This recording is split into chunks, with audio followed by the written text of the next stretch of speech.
Ya, Sobat Sehat Eka Hospital, nama saya Dr. Diki Tahapari. Saya dokter spesialis penyakit dalam, konsultan endokrin, metabolik, dan diabetes. Sobat Sehat Eka Hospital, kalau Sobat Sehat ada keluhan terkait tiroid, baik itu berupa benjolan di leher, atau adanya gejala baik itu kelebihan hormon tiroid, yaitu hipertiroid, ataupun kekurangan hormon tiroid atau hipotiroid, masih ingat nggak dengan video yang sebelumnya pernah kita buat?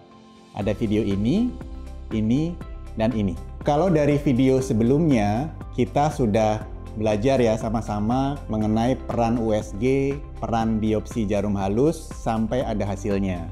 Kalau hasilnya ganas, seperti di video sebelumnya, kita lanjut ke operasi. Nah, kalau hasilnya jinak, gimana? Nah, ini ada beberapa pilihan, tergantung jenis benjolan tiroidnya. Kalau benjolannya isinya cairan, atau kita kenal dengan namanya kista tiroid, kita bisa lakukan terapi namanya ablasi secara kimia, yaitu dilakukan pengambilan cairannya, lalu diberikan obat supaya cairannya tidak berisi kembali.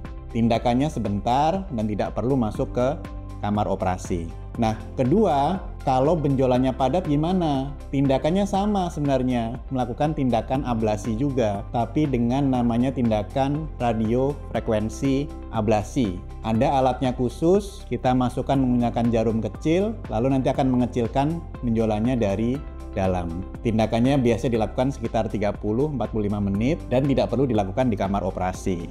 Nah, persiapannya pun tidak terlalu banyak, paling melakukan pemeriksaan cek untuk pembekuan darah, obat-obat pengencer darah dihentikan. Kalau semua hasilnya bagus, bisa dijadwalkan untuk tindakan radiofrekuensi ablasi atau sering kita kenal dengan RFA.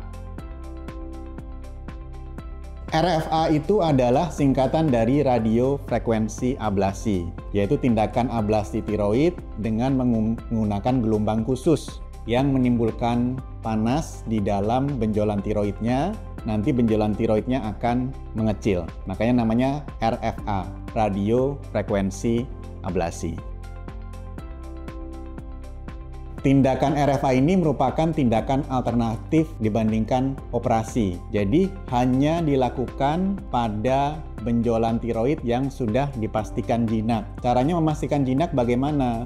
Dilihat dari USG-nya dan dilihat dari hasil biopsinya. Ada biopsi jarum halus, untuk beberapa kasus diperlukan biopsi jarum besar terlebih dahulu untuk memastikan benjolan tersebut jinak, baru kita bisa lanjutkan dengan tindakan RFA ini.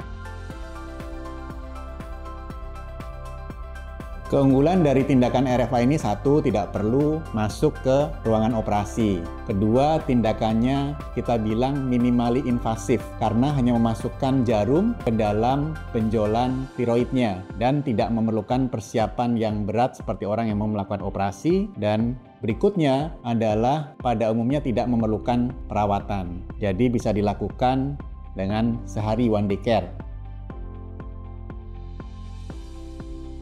Persiapan sebelum tindakan RFA tentu saja pertama memastikan benjolannya jinak. Kedua, ada pemeriksaan laboratorium yang harus dikerjakan, terutama terkait dengan pembekuan darahnya. Sebenarnya itu saja persiapan yang penting. Ya, Sobat Sehat Eka Hospital sekalian, sebenarnya jangan khawatir kalau ada benjolan di leher, khususnya di bagian tiroid. Benjolan di tiroid sebagian besar adalah jinak.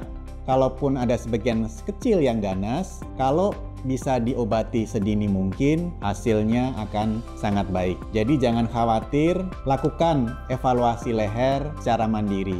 Kalau ada benjolan, jangan takut pergi ke dokter untuk dilakukan evaluasi, untuk dinilai perlu evaluasi lebih lanjut atau tidak, perlu tindakan atau tidak.